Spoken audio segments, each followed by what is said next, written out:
Los Cuatro Fantásticos Primeros Pasos tuvo muchas escenas que fueron eliminadas en el corte final. Algunas ya las conocíamos antes del estreno, pero otras apenas ahora empezamos a armar después de ver la película. Investigando todo esto, he logrado reconstruir lo que estoy casi seguro era la versión original completa de la trama. Y ahora es evidente que la historia de esta cinta tenía una forma y estructura muy diferentes. Por ejemplo, Johnny Storm iba a visitar un planeta completamente distinto en esta película. Aclaro algo, a mí personalmente me gustó mucho el corte final. No estoy diciendo que todas estas escenas eliminadas debían quedarse. Entiendo perfectamente lo difícil que es el proceso de hacer cine, cómo se reorganizan secuencias y cómo se decide qué mantener y qué quitar, sobre todo después de haber invertido tanto presupuesto en cada parte.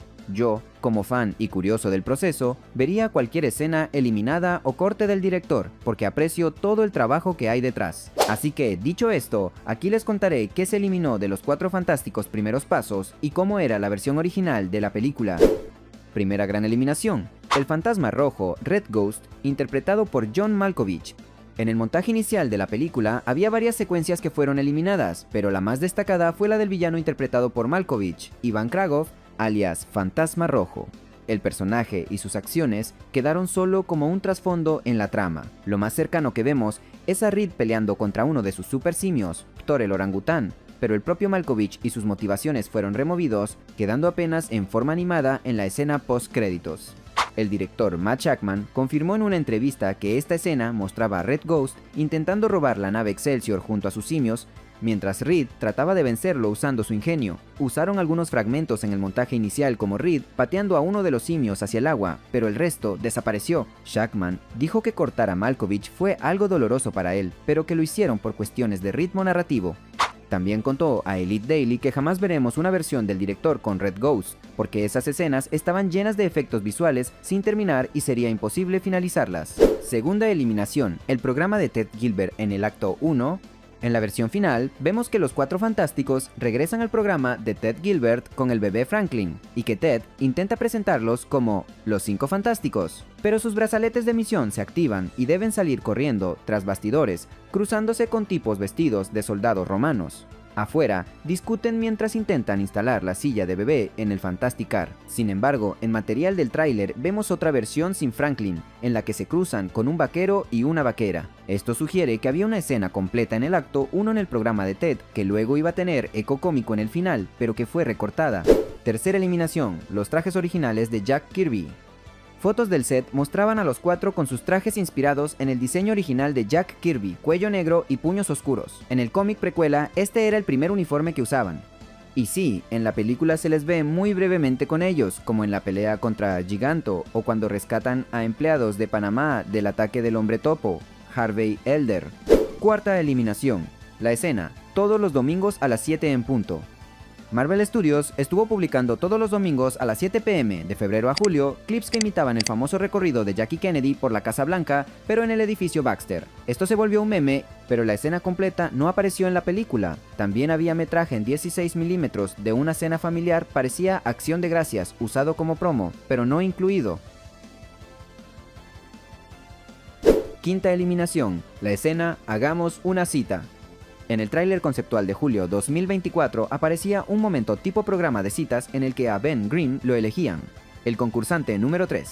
La escena llegó a tener efectos terminados para Ben, lo que indica que se filmó muy temprano. Probablemente iba a mostrar su dificultad para conectar con mujeres debido a su aspecto, algo que reforzaba su arco emocional. Sexta eliminación: un momento íntimo entre Sue y Ben. En un tráiler se veía a Ben y Sue en el sofá del edificio Baxter, con Ben tocándole el brazo de forma afectuosa. Es probable que fuera después de ayudar en el parto de Franklin, reforzando la amistad y el cariño entre ambos, incluso con un posible guiño a la atracción no correspondida de Ben hacia Sue en los cómics. Séptima eliminación: Reed y Sue en la cama antes del lanzamiento. En el montaje final sí vemos un breve diálogo donde Reed comenta sobre hacer un traje más grande para Sue debido a su embarazo, pero el tráiler incluía un intercambio más emotivo, recordando cómo eran antes de su primera misión espacial. Sue no podía volverse invisible, Ben no era de roca y Johnny no tenía poderes. Era un momento tierno que, aunque fue cortado, habría aportado calidez a su relación. Octava eliminación: en el siguiente diálogo de Reed decía: estiré los límites del espacio y ellos escucharon. Es mi culpa. Estiré los límites del espacio y nos oyeron. En los primeros avances de la película se incluía esta frase. El diálogo completo era: fue mi culpa, estiré los límites del espacio y ellos escucharon. Sin embargo, Reed jamás pronuncia esta línea en el corte final de la cinta. Y ahora que he visto la película varias veces, no es fácil adivinar en qué contexto habría encajado. Después de la llegada del Silver Surfer, Reed adopta una actitud de curiosidad optimista, pareciendo bastante seguro de que podrán manejar cualquier amenaza sobre la que el Silver Surfer estuviera advirtiendo. Aún así, es probable que esta frase hubiese aparecido después de que los Cuatro Fantásticos regresaran de su misión galáctica, en ese tramo de la historia segunda mitad del segundo acto, entrando al tercero, en el que Reed se siente especialmente culpable. Pero entonces, ¿a qué se refería Reed cuando dice que estiró los límites del espacio? Se sentía responsable porque sus avances en tecnología, en viajes más rápidos que la luz y su capacidad para escuchar transmisiones del espacio profundo fueron lo que anunció la existencia de la Tierra al Silver Surfer. Tengo una teoría de cuándo pudo haberse dicho. Esto nos lleva a una escena eliminada. Sue encuentra a Johnny en su traje espacial azul, sentado boca abajo en su silla. Es apenas un breve plano que vimos en uno de los trailers, pero que nunca apareció en la película. Debe provenir de una secuencia eliminada, que probablemente se centraba más en el entusiasmo de Johnny por usar el traje y volver al espacio. Esto me lleva a lo que creo que fue una parte importante del segundo acto que se eliminó, y que habría cambiado el sentido completo de la historia. Johnny Storm visita a Zenla. He analizado y desglosado cientos de películas y ya a estas alturas puedo identificar qué partes de una historia se sienten menos elegantes o un poco forzadas. Momentos narrativos que parecen apresurados o demasiado convenientes, diseñados solo para mover la trama de un punto a otro, y que suelen involucrar a un personaje haciendo algo fuera de lo que normalmente haría. En esta cinta, ese personaje es Johnny Storm. Para ser claros, creo que siempre estuvo planeado que Johnny fuera quien tradujera el idioma de Zenla. No me parece fuera de personaje, lo extraño es lo rápido que ocurre. En el primer acto, Johnny está enfocado en conseguir de Reed un nuevo traje espacial con un suministro de oxígeno más duradero, lo que haría posible viajar más lejos. En una reunión que Reed ni siquiera recuerda haber agendado, Johnny hace la solicitud, pero Reed lo descarta. Más tarde, en la siguiente escena, Ben revela que Johnny había esperado con muchas ganas esa reunión. Sin embargo, de inmediato esa subtrama se transforma. Ahora Johnny es asignado a escuchar una transmisión espacial en un idioma desconocido. Había un arco narrativo en el que Johnny quería, de forma muy concreta, ser un viajero espacial, y la película simplemente lo deja de lado en la segunda mitad, después de que ellos efectivamente viajan al espacio. ¿Por qué invertir tanto tiempo en establecer eso en la primera parte si no iba a tener un cierre? Pues bien, después Johnny tiene un encuentro cara a cara con el Silver Surfer, donde escucha su lengua natal, la bendición morir con los tuyos. Esa frase le permite descifrar todas las transmisiones, que resultan ser mensajes de gratitud de Zenla y advertencias de terror de planetas que ella ayudó a destruir. Esto es muy interesante de ver en pantalla, pero ¿qué tiene que ver con su deseo inicial de tener un traje para viajar al espacio? Ahí recordé unas fotos tempranas del rodaje, Joseph Quinn en una playa. Esta y esta otra y no es Ben Grimm, es definitivamente Johnny. Está borrosa, pero es él. Y nunca lo vimos en la película en un escenario como ese. Por eso creo que el arco del segundo acto de Johnny habría tomado una de dos formas. 1.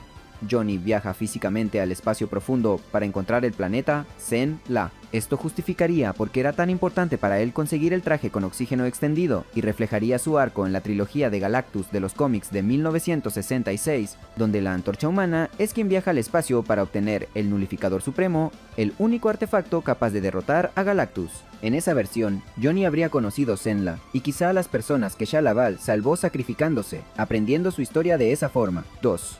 La visita a Zenla fue una experiencia visionaria o metafórica. Johnny podría haber seguido trabajando en su traducción desde su habitación, pero al hablar con Shalla Bal en su idioma y confrontarla con todos esos mensajes, ella podría haberlo tocado y, mediante ese contacto, transportarlo mentalmente a su último recuerdo en Zenla. En la primera parte de la película, cuando Johnny toca la tabla de Shalla Bal, si se escucha con atención, pueden oírse voces del planeta Zenla resonando en su mente. Si él hubiera sostenido más tiempo el contacto y ella se lo hubiese permitido, tal vez habría presenciado visualmente un recuerdo de su mundo natal y caminado por él viendo lo que ocurrió en aquella playa. Muchas de las tomas de Zenla parecen grabadas en primera persona, como si viéramos a través de los ojos de alguien que estuvo allí.